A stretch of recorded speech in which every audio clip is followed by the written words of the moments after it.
సినిమాయ నమః!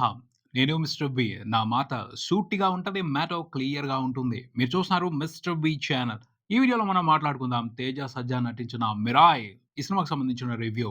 'Mirai the super యోధా' ఈ సినిమాకి సంబంధించిన ట్రైలర్ బయటకొచ్చిన తర్వాత ఎక్స్‌పెక్టేషన్స్ ఒక్కసారిగా పెరిగిపోయాయి. బ్లాస్ట్ అయ్యాయని చెప్పొచ్చు. నేను కూడా ఈగర్‌గా వెయిటింగ్ ఈ సినిమా ఎప్పుడొస్తది థియేటర్స్‌కి చూసేద్దామని. పడింది, దొరికింది. చూసి పారేసాను ఫస్ట్‌గా. చూసిన తర్వాత ఒకటే అనిపించింది. ఎక్సైట్‌మెంట్ ఆపుకోలేకపోయాను. ఎప్పుడెప్పుడు రివ్యూ చేద్దాం. ఈ సినిమాలో ఉన్న విశేషాలు మీతో మాట్లాడదాం అన్న ఒకటే ఆతృత. ఇలా చాలా తక్కువ సినిమాలకు మాత్రమే అనిపిస్తది. 'మిరాయ్' కూడా అలాంటి తక్కువ సినిమాల్లో ఒక్కటే. ఈ సినిమాలో మాట్లాడుకోవాల్సిన హైలైట్స్ చాలా అంటే చాలా ఉన్నాయి. వీలైనన్ని ఎక్కువ మాట్లాడతా. 'మిరాయ్' ఎలా ఉందంటే ఈ సినిమాకి సంబంధించి ఒక్కటంటే ఒక్కటే మాట చెప్తా. ఇది మా తెలుగు సినిమా. ఇది మా తెలుగు సినిమా అని దునియా ముందు మనం కాలర్ ఎగరేసుకోవచ్చు. అలాంటి సినిమా ఈ 'మిరాయ్'. కొన్ని విషయాలకు సంబంధించి మిగతా ఫిల్మ్ ఇండస్ట్రీస్‌ని, అక్కడున్న క్రియేటర్స్‌ని, టాలెంటెడ్ పర్సన్స్‌ని ఛాలెంజ్ చేయాలనిపిస్తది. అన్ని సార్లు కుదరదు. ఒకళ్ళిద్దరు మాత్రమే ఆ ఛాలెంజ్‌లు ఇస్తా ఉంటారు. చాలా మంది వాళ్ళ ముందల తేలిపోతా ఉంటారు. బట్ 'మిరాయ్' అలాంటి సినిమా కాదు. మన టాలెంట్ గురించి మనం కాలర్ ఎగరేసుకునే సినిమానే. కార్తీక్ ఘట్టమనేని ఎక్సలెంట్‌గా తీశాడు సినిమాని. ఒక పర్ఫెక్ట్ ఫ్యాంటసీ ఎంటర్‌టైనర్ ఈ సినిమా. ఒక సరైన కథ ఎలా ఉండాలి? ఒక సరైన స్క్రీన్ ప్లే ఎలా ఉండాలి? ఒక సరైన డైరెక్షన్ ఎలా ఉండాలి? రిఫరెన్స్ ఈ సినిమా. నేనైతే సర్ప్రైజ్ అయిపోయాను. థ్రిల్ అయిపోయాను. సినిమాలో ఉన్న హైలైట్స్ చూసే కాదు, ఈ సినిమాకి సంబంధించి కథ చెప్పిన విధానాన్ని చూసి, డైరెక్టర్ టాలెంట్‌ని చూసి, డైరెక్టర్ విజన్‌ని చూసి, డైరెక్టర్ క్లారిటీని చూసి, ముందల ప్రతి డైరెక్టర్‌కి కావాల్సింది క్లారిటీ. ఆ తర్వాత విషన్, ఇమాజినేషన్ ఇవన్నీ ఎంత బ్రహ్మాండంగా పనిచేయాలో అంత బ్రహ్మాండంగా పనిచేస్తాయి. కార్తీక్ ఫస్ట్ కన్‌ఫ్యూజన్‌ని పక్కన పెట్టి క్లారిటీగా ఈ సినిమా గురించి ఆలోచించాడు. తన విజన్‌తో, ఇమాజినేషన్‌తో, తన డైరెక్టోరియల్ స్కిల్స్‌తో ఒక ఫాంటాస్టిక్ ఎంటర్‌టైనర్‌ని తెలుగు ప్రేక్షకులకిచ్చాడు. మెస్మరైజింగ్ మూమెంట్స్ ఉన్నాయబ్బా! వాటన్నిటి గురించి తలుచుకుంటుంటే గర్వంతో రోమాలు నిక్కబొడుస్తున్నాయి. ఎందుకంటే చాలా రోజులయిపోయింది. మళ్ళీ రాజమౌళి ఎప్పుడొస్తాడు? మళ్ళీ సుకుమార్ ఎప్పుడొస్తాడు? సంవత్సరాలు వెయిట్ జేయాలి. పక్క ఇండస్ట్రీలో ఒకే సంవత్సరం బ్లాక్ బస్టర్‌ల మీద బ్లాక్ బస్టర్‌లు, ప్రయోగాల మీద ప్రయోగాలు, ఇంట్రెస్టింగ్ కంటెంట్‌ని వరుసగా తీసుకొచ్చేస్తున్నారు. ఒక రకమైన అసంతృప్తి ఉంది. మంచి కంటెంట్ అంతా పక్క రాష్ట్రాల్లో చేస్తున్నారు. మనోళ్ళు చేయట్లేదు. ఆ అసంతృప్తికి సరైన సమాధానం ఈ సినిమా అని చెప్తాను. ఒక రకమైన అసంతృప్తితో రగిలిపోతున్న మూవీ లవర్స్‌కి, నాలాంటి మూవీ లవర్స్‌కి కడుపు నిండా అన్నం పెట్టింది ఈ సినిమా. తృప్తిగా అన్నం పెట్టింది ఈ సినిమా అని చెప్తాను. ఈ సినిమా గురించి మళ్ళీ మాట్లాడుకుంటారు. అందరూ మాట్లాడుకుంటారు. ఇండియా మొత్తం మాట్లాడుద్ది. ట్రైలర్ చూసి ఇలా జరగాలి అని నేను బలంగా కోరుకున్నాను. అదే జరిగింది. అందుకు చాలా హ్యాపీగా అనిపించింది. కార్తీక్ ఘట్టంనేని ఓ వండర్‌ఫుల్ కథ తీసుకున్నాడు. అంటే సిమిలారిటీస్ చాలా ఉన్నాయి. ఇలాంటి కథలు చాలా వచ్చుంటాయి. కాకపోతే అతను ఎంచుకున్న పాయింట్, దాన్ని చెప్పిన విధానం స్పెషల్‌గా ఉంది. రిఫ్రెషింగ్‌గా ఉంది.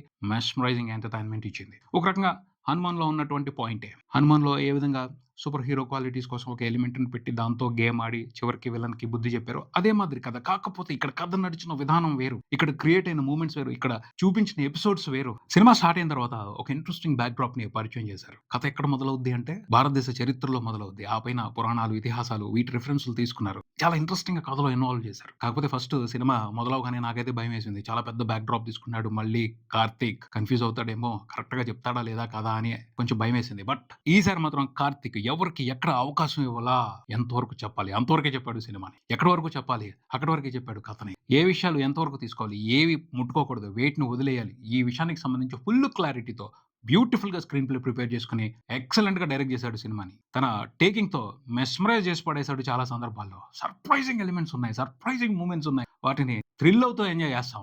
మైండ్ బ్లో చేసే వావ్ అనిపించే కొన్ని ఎపిసోడ్స్ ఉన్నాయి. ఖచ్చితంగా ఆ ఎపిసోడ్స్‌కి ఫిదా అయిపోతారు అందరూ. పిల్లల దగ్గర నుంచి పెద్దవాళ్ళ వరకు అన్ని వర్గాల ప్రేక్షకులు ఫిదా అయిపోతారంతే, అందులో అనుమానమే లేదు. అలాంటి సూపర్ ఎపిసోడ్స్ ఉన్నాయి. ఒకటి చెప్తా, 'మంచు మనోజ్' విలన్ ఈ సినిమాలో. అతనికి ఒక ఫైట్ పెట్టారు. అతను ఒక విషయాన్ని దక్కించుకోవాలి. అందుకోసం ఫైట్ చేస్తాడు. శక్తివంతమైన యోధుడితో అతని సైన్యంతో యుద్ధం చేస్తాడు. మొరాకోలో జరుగుద్ది ఆ ఫైట్. అసలు ఆ ఫైట్ డిజైనింగ్, ఆ ఫైట్‌లో కొన్ని వెపన్స్ యూజ్ చేస్తారు. ఆ వెపన్ థాట్ అదిరిపోయిందంతే. కార్తీక్ ఏమన్నా ఆలోచించావా అని నాకైతే చాలా సేపు ఒక రకమైన ట్రాన్స్‌లోకి వెళ్ళిపోయాను. ఎంత బ్యూటిఫుల్ ఐడియా అది. స్పెషల్ వెపన్‌ని తయారు చేశారు. ఆ వెపన్‌తో స్పెషల్‌గా యుద్ధం జరిగింది. అది ఇంట్రెస్టింగ్‌గా ఉంది. రిఫ్రెషింగ్‌గా ఉంది. ఇలాంటి రిఫ్రెషింగ్ ఐడియాస్ కొన్ని పడ్డాయి. వాటితో మాత్రం చిత్తు చేసి పడేశాడు ఆడియన్స్‌ని. మాట్లాడటానికి ఏమీ లేదు. మాటలు లేవు, మాట్లాడుకోవటాలు లేవు. కుమ్మేసావు సోదరా అని అనిపించిందంతే. ఇంటర్వెల్ ముందు గూడా ఆ బర్డ్‌ని చూపించాడు. మనం ట్రైలర్‌లో చూసాం. ఆ బర్డ్‌తో క్రియేట్ చేసిన ఎపిసోడ్ గూడా ఎంతో బావుంది. కొన్ని యాక్షన్ సీక్వెన్స్‌లు ఉన్నాయి ఆ ఎపిసోడ్‌లో. దాంతో పాటు ఒక ఎమోషన్ ఉంది. దాన్ని ఎంత బాగా క్యారీ చేశాడు. దాన్ని ఎంత బాగా ఎలివేట్ చేశాడు. బ్యూటిఫుల్ ఉందసల. కథని చెప్పే విధానంలో కార్తీక్ మాయ చేయడానికి కారణం ఏమిటి అంటే యాక్షన్ ఎపిసోడ్స్ సరిగ్గా ఉంటే సరిపోద్ది అని అనుకోలేదు. యాక్షన్ ఎపిసోడ్‌ని డిజైన్ చేయటంతో పాటు ప్రతి ఇంట్రెస్టింగ్ ఎపిసోడ్‌కి ఎమోషనల్ టచ్ ఇచ్చాడు. ఎమోషనల్ ఎలివేషన్స్ పెట్టాడు. అవి సూపర్‌గా పేలాయి. లీనమైపోయి చూస్తాం ప్రతి ఎపిసోడ్‌ని. ఇంట్రెస్టింగ్ ఎపిసోడ్ స్టార్ట్ అయింది అంటే అది అయిపోయేంత వరకు మనం వేరే ఆలోచనలోకి వెళ్ళం. అతను ఏం చెప్తున్నాడు అని ఆస్వాదిస్తాం. అలాంటి మొమెంట్స్ చాలా ఉన్నాయి. చాలా ఉన్నాయి ఈ సినిమాలో. విడగొట్టుకొని చూసుకుంటే సాటిస్ఫై అయ్యే ఎపిసోడ్స్ ఫస్ట్ హాఫ్‌లో 2 ఉంటే సెకండ్ హాఫ్‌లో 3 ఉన్నాయి. సెకండ్ హాఫ్‌కొచ్చిన తర్వాత అసలు ఇంటర్వెల్లే నాకు ఒక సర్ప్రైజింగ్ ఎలిమెంట్. మిరాయిని సాధించాలి హీరో. చాలా మంది ఏం చేస్తారు ప్రీ క్లైమాక్స్ వరకు అతను ఎతుకుతున్నట్టే దానికోసం సాహసాలు చేస్తున్నట్టే చూపిస్తారు. బట్ ఇంటర్వెల్‌కి తీసుకొచ్చేసాడు మిరాయిని. ఆ తర్వాత ఏం చేస్తాడు? ఆ తర్వాత ఎలాంటి సిట్యుయేషన్స్ వస్తాయి. వాటిని ఎలా ఫేస్ చేస్తాడు? క్యూరియాసిటీ ఫీల్ అవుతాం. ఆ క్యూరియాసిటీకి సాటిస్ఫాక్షన్ ఇచ్చే విధంగానే అన్ని మూవ్‌మెంట్స్ క్రియేట్ చేసుకుంటా వెళ్ళాడు. రాముడు ధ్యానం చేసిన ప్లేస్ అని ఒక చోటకి తీసుకెళ్ళి అక్కడ ఒక అద్భుతమైన ఫైట్ పెట్టాడు. ఏమన్నా ఉందా అసలు ఆ ఫైట్? యాక్షన్ మూవ్‌మెంట్స్ థ్రిల్లింగ్‌గా ఉండటమే కాదు ఎమోషన్ అదిరిపోయింది. అక్కడ ఒక ఎలివేషన్ పార్ట్ పెట్టుకున్నాడు. అది ఇచ్చిన గూస్ బంప్స్. ఆ ఎక్స్‌పీరియన్స్ నేను ఇప్పటికీ మర్చిపోలేకపోతున్నాను. ఇప్పుడు తలుచుకుంటున్నా నాకు రోమాలు నిక్కబడుస్తున్నాయి. అంత బాగా డిజైన్ చేసాడు. అంత బాగా అలాగే క్లైమాక్స్ ఫైట్, ట్రైన్ ఎపిసోడ్ శ్రీలంకలో తీశారని తెలుస్తుంది. కొండల మధ్యలో నుంచి ఆ ట్రైన్ వెళ్తా ఉంటది. ఆ ఎపిసోడ్‌ని ఏం డిజైన్ చేశాడు. అలాగే హీరో, విలన్ ఫస్ట్ టైమ్ క్లైమాక్స్‌లోనే ఫేస్ ఆఫ్ అవుతారు. వాళ్ళిద్దరికి సంబంధించిన డీటెయిల్స్ అదరగొట్టేసాడు అంతే. ఇంట్రెస్టింగ్‌గా ఉంది. వాళ్ళ ఫైట్ వాళ్ళిద్దరి మధ్యనే సోలోగా జరుగుద్ది. కానీ అక్కడ పెట్టిన డీటెయిల్స్, క్రియేట్ చేసిన మూవ్‌మెంట్స్ సూపర్ అంటే సూపర్ ఉన్నాయి అంతే. అండ్ రాముడిని ఎంత చక్కగా వాడాడు ఈ సినిమాలో కార్తీక్ ఘట్టంనేని. రాముడిని ఫోర్స్‌గా తీసుకొచ్చి ఏదో రాముడి మీద అభిమానాన్ని క్యాష్ చేసుకుందామని కాదు. కథలో ఒక భాగం రాముడు. క్లైమాక్స్‌లో రాముడు అనే విషయాన్ని ఇన్వాల్వ్ చేసి ఆయనిచ్చిన ఎలివేషన్, ఆయన క్రియేట్ చేసిన మ్యాజికల్ మూమెంట్స్ బ్యూటిఫుల్ అనే చెప్తాను. అన్నిటిని చాలా జాగ్రత్తగా ఏర్చి కూర్చి అల్లారు ఈ సినిమా స్క్రీన్ ప్లేని. One of the best screen play. ఈ మధ్య కాలంలో ఇలాంటి బెస్ట్ స్క్రీన్ ప్లేని నేను తెలుగు సినిమాలో చూడలేదనే చెప్తాను. అంత బాగా రాశారు. అంత బాగా ప్రిపేర్ చేశారు. Perfect screen play. మలయాళంలో చూస్తా ఉంటాం. వాళ్ళు అంత శ్రద్ధగా స్క్రీన్ ప్లే మీద ఫోకస్ పెట్టి తీస్తారు. కార్తీక్ ఘట్టంనేని, మణిబాబు కర్ణం వీళ్ళిద్దరు కలిసి స్క్రీన్ ప్లేని సూపర్ గా ప్రిపేర్ చేశారు. అండ్ మణిబాబు కర్ణంకి ఈ సినిమాకి అతను చాలా గట్టిగా ఉపయోగపడి ఉంటాడు. అందుకనే క్రెడిట్ ని చాలా గౌరవంగా ఇచ్చాడు. సినిమా స్టార్టింగ్ లో కాదు ఎండింగ్ లో కూడా ఆ గౌరవాన్ని ఇచ్చాడు. అతను ఎంత సపోర్ట్ చేశాడో కార్తిక్ కి అర్థం అవుతుంది. భలే చేశారు ఇద్దరు కలిసి.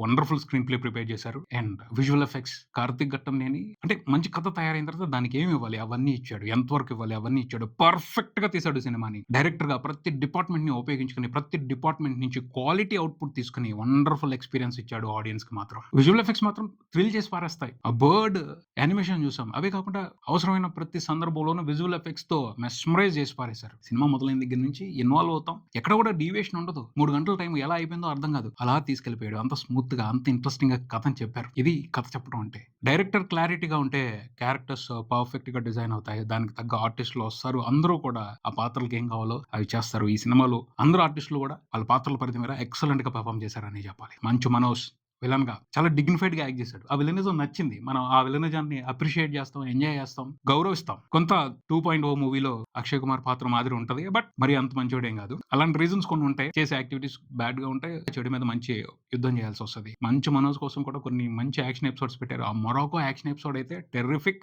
One of the best action episode Telugu film industry హిస్టరీలో అని చెప్పొచ్చు. జగదుబాబు గారు, శ్రేయ గారు చాలా మంచి రోల్‌లో కనిపించారు. ఆవిడ పాత్ర గుర్తుండిపోద్ది. తేజ సజ్జా తన పాత్ర పరిధి మేర ఎక్సలెంట్‌గా యాక్ట్ చేశాడు. విజువల్ ఎఫెక్ట్స్ టీమ్‌ని మాత్రం ప్రత్యేకంగా అభినందించాలి. చాలా బాగా చేశారు. చాలా మంచి క్వాలిటీతో గ్రాఫిక్స్ ఈ సినిమాలో పెట్టడం జరిగింది. అవన్నీ కూడా మంచి ఎంటర్‌టైన్‌మెంట్ ఇస్తాయి. మంచి ఎక్స్‌పీరియన్స్‌నిస్తాయి. మ్యూజిక్‌తో, బీజీఎంతో ఈ సినిమాలో క్రియేట్ అయిన ఎలివేషన్స్ గుర్తుండిపోతాయి. వాటిని తలుచుకొని ఎంజాయ్ చేస్తాం. మంచి ఎక్స్‌పీరియన్స్ ఉంటది థియేటర్‌లో బీజీఎం మూలంగా కూడాను. ఓవరాల్‌గా ఈ సినిమా గురించి చెప్పేది ఏమిటి అంటే one of the best film. ఇలాంటి సినిమాలు అరుదుగా వస్తా ఉంటాయి. రెగ్యులర్‌గా రావు. సో మిస్ అవ్వకుండా చూడాల్సిన సినిమా.